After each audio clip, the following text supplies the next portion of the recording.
समुद्र में लहरें क्यों उठती हैं?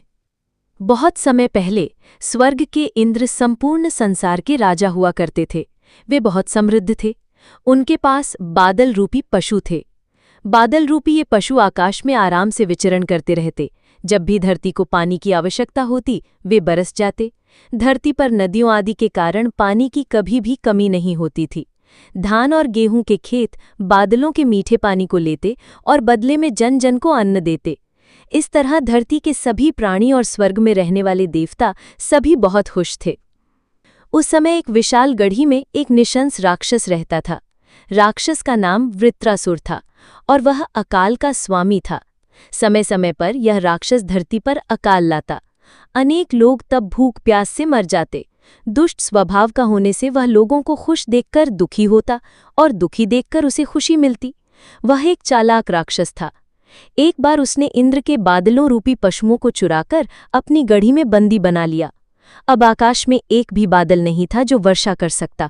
धान और गेहूं के खेत सूखने लगे, नदियां सूख गईं।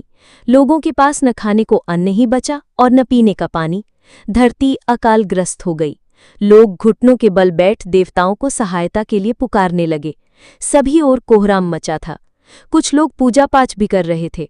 भूखे प्यासे लोग बार बार इंद्र से प्रार्थना करते कि वह वर्षा करे और उनके प्राण बचाए। इंद्र ने लोगों की प्रार्थनाएं सुनी।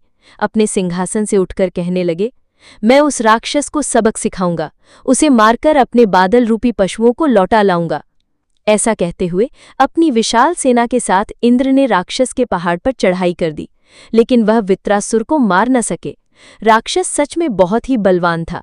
यहाँ तक कि इंद्र का शक्तिशाली हाथी ऐरावत भी गढ़ी के दरवाजों को नहीं तोड़ पाया, जिससे कोई भी बादल रूपी पशु बाहर न आ पाया।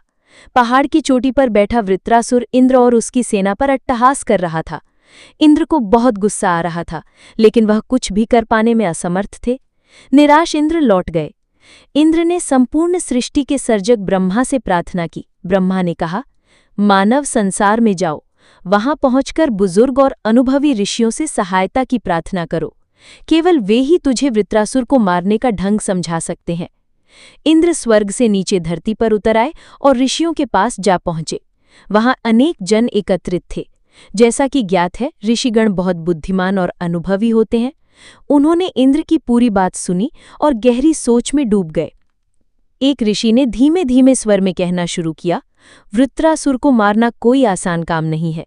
उसे केवल एक ही हथियार मार सकता है और वो है वज्रायुध। यह वज्रायुध कैसा हथियार है और कहाँ मिलेगा? इंद्र ने पूछा। वज्रायुध केवल किसी महान ऋषि की अस्थियों से ही तैयार हो सकता है, ऋषि ने उत्तर दिया। जब लोगों ने यह सुना तो बहुत निराश हो गए। वे कैसे किसी ऋषि से उसकी अस्थियां मांग सकते हैं? लेकिन यक्ष प्रश्न यह था कि उन अस्थियों के अभाव में वह हथियार भी कैसे बन सकता है? इंद्र को वह अस्त्र न मिला तो वह कभी भी वृत्रासुर को मार नहीं सकेंगे। तब न तो वर्षा ही होगी और न अन्न उपजेगा। सभी भूखे प्यासे मर जाएंगे। ऐसा सोचते हुए सभी बहुत उदास हो गए। जनता को हताश और निराश देखकर दधीची नामक वयोवृद्ध ऋषि कहने लगे, मेरे बच्चों, उदास मत हो। तुम सबके लिए मैं अपनी अस्थियां दूंगा जिसे तुम वज्रायुध बना सकोगे। इंद्र उसी से वृत्रासुर को मार डालेंगे।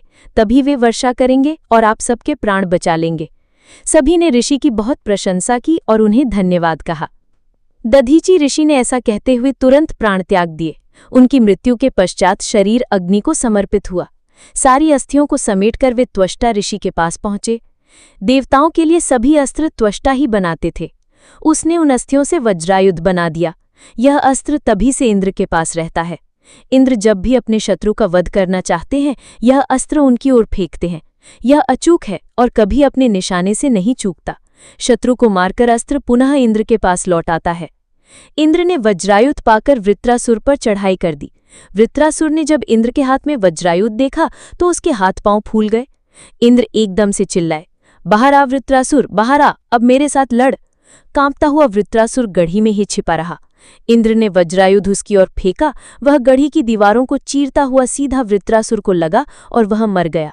इंद्र की सेना गढ़ी में गई और सभी बंद दरवाजे खोल दिए। पशुरूपी बादर बाहर आ पाए। अब वे मुक्त थे और आकाश में विचरण करने लगे। स्वतंत्र होते ही सबने धरती पर वर्षा करने लगे।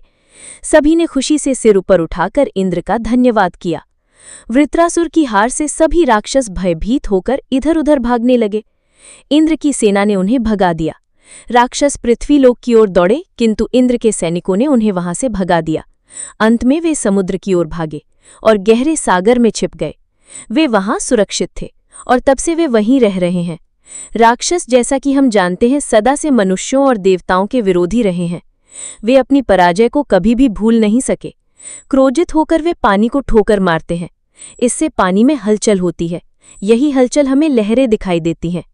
ऐसा कहते हैं कि राक्षस आज भी पानी में ही रह रहे हैं। ईर्ष्या और क्रोध के कारण जब भी वे पानी में ठोकर मारते हैं, पानी ऊंचा उछलता है और रेतीले किनारों तक पहुंच जाता है। इसी कारण समुद्र में लहरें पैदा होती हैं।